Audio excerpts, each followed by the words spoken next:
Listing property on Skidmo has been made easy and straightforward. In this video, I'm going to show you how to list your property on Skidmo step by step. Before listing a property, make sure you have everything ready.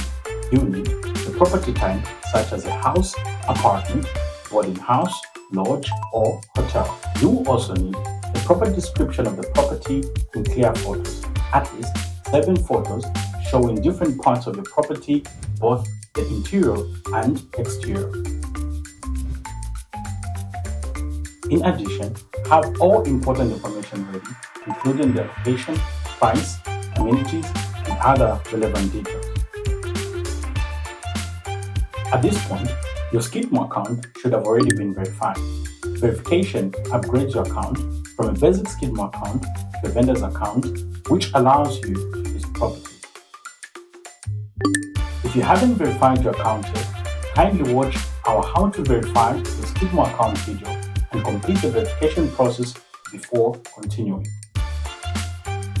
Once your account has been verified, navigate to your profile and click on this property.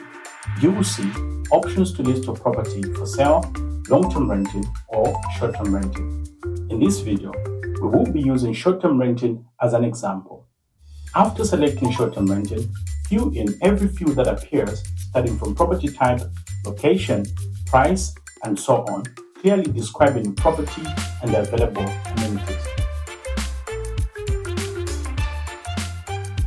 Only select online tour if you are ready to show the property via video call. After that, submit your listing for verification. And that's it. That's how to list your property on Skidmo step by step.